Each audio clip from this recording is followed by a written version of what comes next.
Hey Broad Street, my name is Rachel Johnson. I am one of your pastoral interns this year, and we are now in the season of Advent, which is the 4 weeks prior to Christmas, and it's a special time in the church year where we are, like Mary was thousands of years ago, expecting. We take this time, these weeks, to intentionally wait for the birth of Jesus. And as we all know, this year taught us this especially.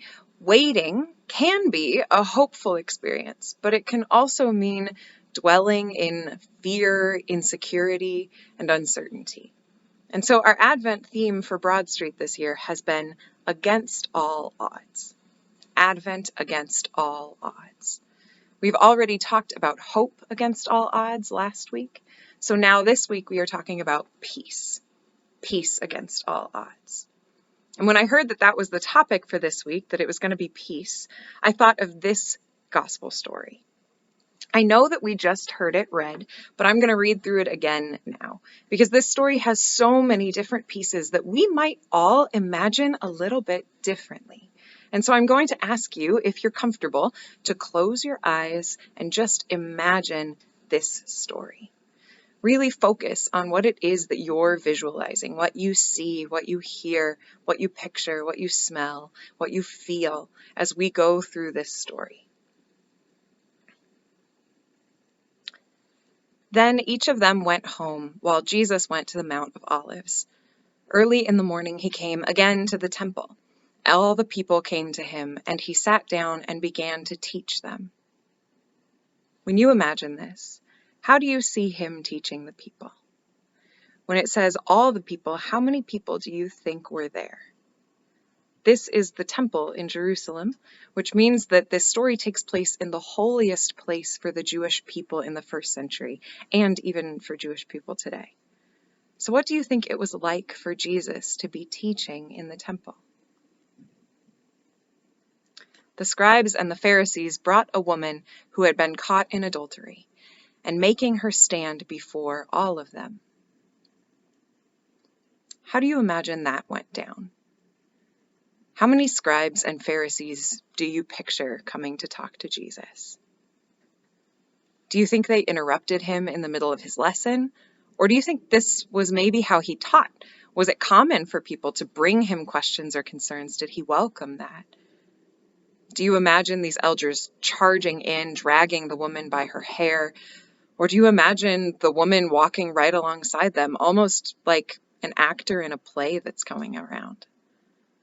Do you see them angrily holding stones and screaming, or quietly standing in a circle, hands clasped in anxiety? How do you see the woman? Bowed down, ashamed, head fallen? Or do you see her standing tall and defiant in the face of her accusers? What do you imagine happening now?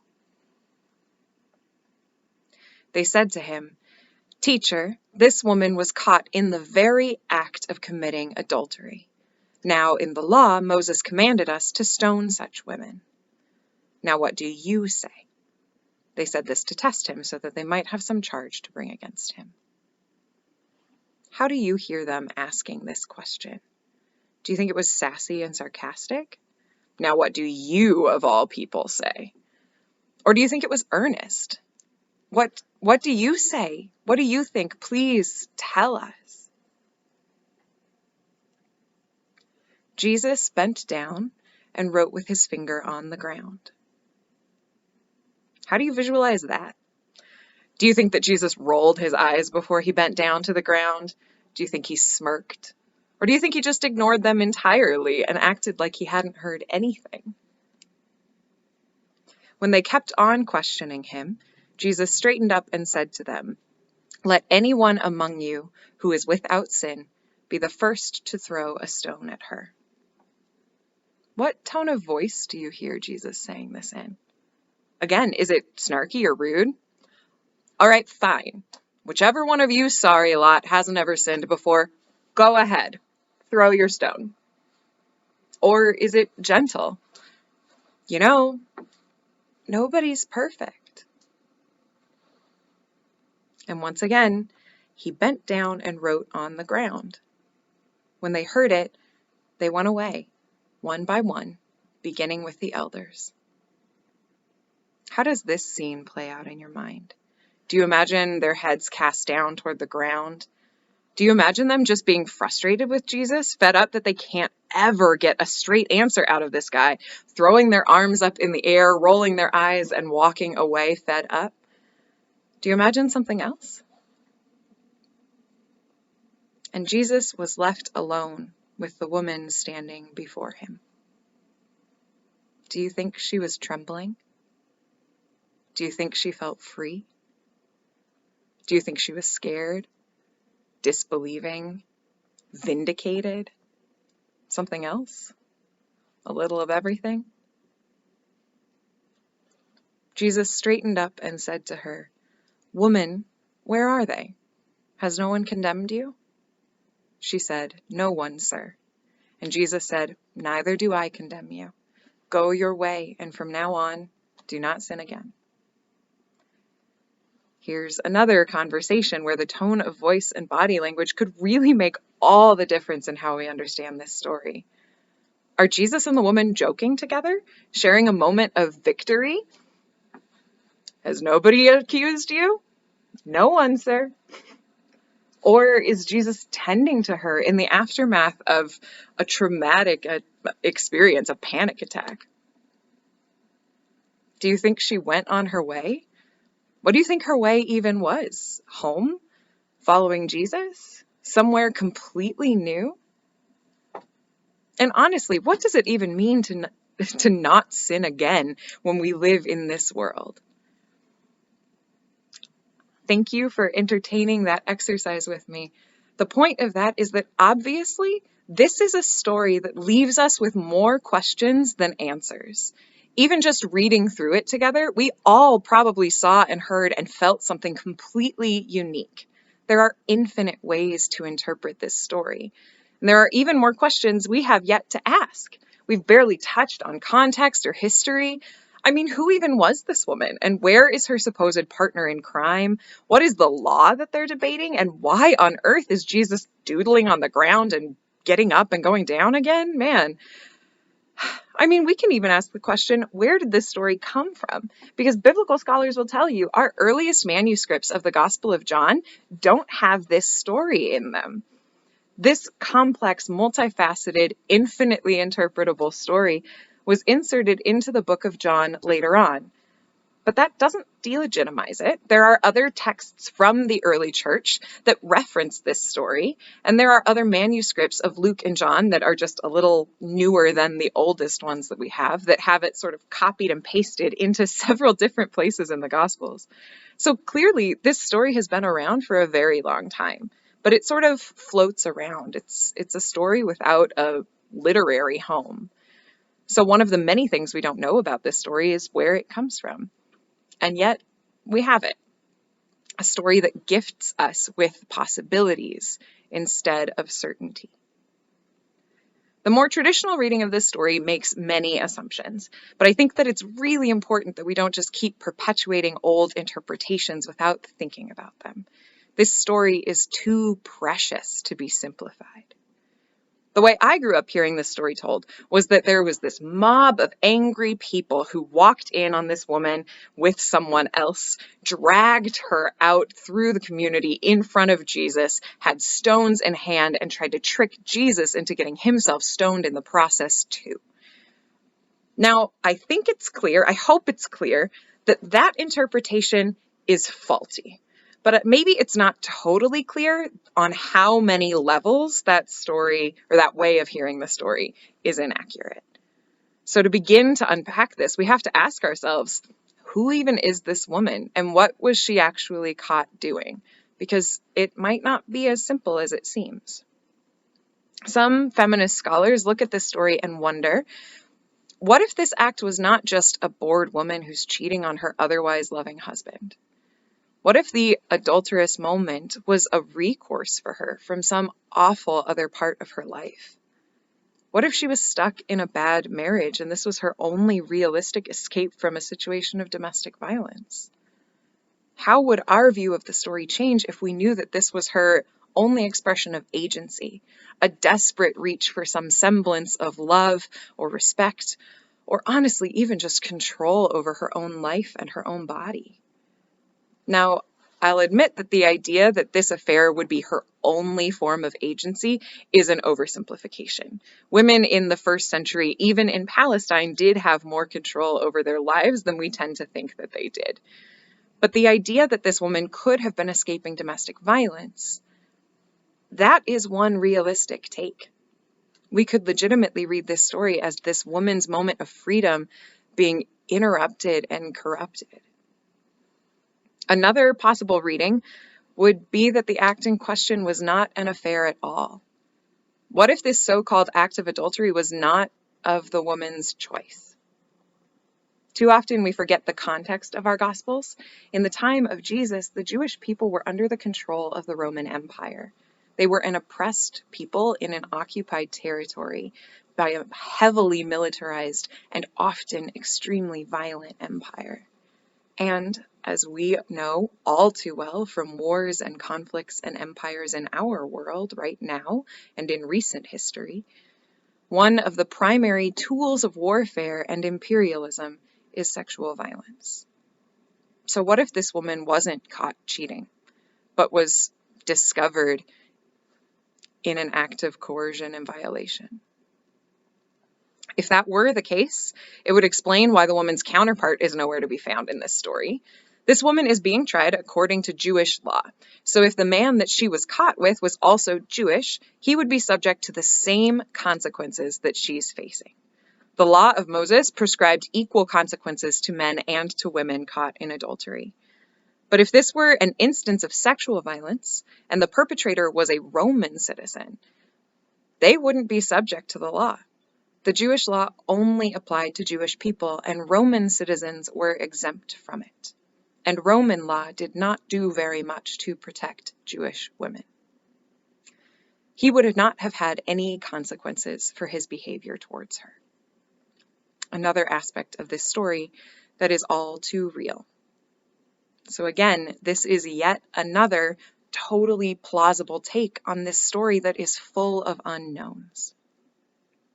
And speaking of the law, what are the scribes and the Pharisees actually trying to accomplish here?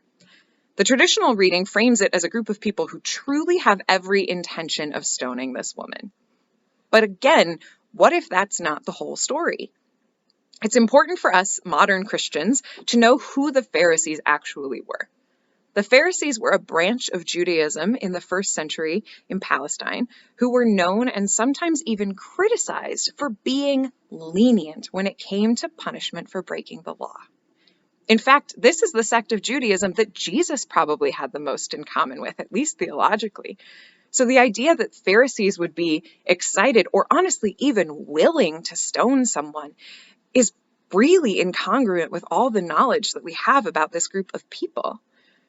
So some Jewish scholars suggest that maybe this story was tainted by the later early church's anti-Jewish lens, and in reality, maybe it was an instance of the Pharisees trying to help the woman. They didn't want to stone anybody. That didn't fit with their understanding of what the purpose of the law or the teachings of Moses were, but they were in a bind. If she really had been caught with another man, what were they supposed to do? Well, apparently in that time, there was a practice called a responsum, when Jewish leaders would take complicated cases where they were seeking a different way of interpreting or applying the law, and they would go to respected other leaders in the community to ask those elders what to do. This would then establish a new precedent for future cases. So what if that's what's happening in this story? What if this isn't a trap or a trial at all, but rather a group of Jewish leaders trying to find a way to help this woman get out of a bad situation without having to disregard their faith, their morals, their traditions? Yet again, this is another totally possible interpretation of the story that we read today. But even if none of that is true, even if this woman really did have an affair just because she wanted to, even if the scribes and Pharisees really did want to trap Jesus or punish the woman, as unlikely as that might be, what do we make of Jesus bending down and standing up over and over and writing on the ground? There's a crowd around him demanding answers, engagement, maybe an argument or a fight. And Jesus takes a knee. In the face of an unfair, potentially even deadly situation, Jesus refuses to stand for the accusations. He uses his body to show us a different way. Silently kneeling in the midst of this crowd for who knows how long. Maybe for 8 minutes and 46 seconds. But when pressed, Jesus stands up again, showing these elders respect as he reminds them of a simple truth. Let the one who is without sin cast the first stone. And then he lowers himself back down again. So maybe this lowering is a continued statement of opposition like it was at first, like it could have been at first. Or maybe it's a new statement of humility, an example that we can follow of what it looks like to humble ourselves. Or maybe he just wanted to give them some non-judgmental space for introspection, where they could think about, reflect on, evaluate his words and their lives without having to look him in the eye as they realize that this might be the time to drop their case, their stones, their assumptions, their pride. This might be the time to walk away. And to their credit, no one present takes Jesus up on his offer to throw the first stone. They all leave. Because here is the truth of this story. On the macro, the micro, and the meta levels, we can never know the whole story. I think everyone in the crowd in that moment realized this. We never know the whole story. So they leave. And Jesus is left there alone with the woman standing before him. And even in this moment, Jesus doesn't make any assumptions. Jesus asks her, "Has no one condemned you?"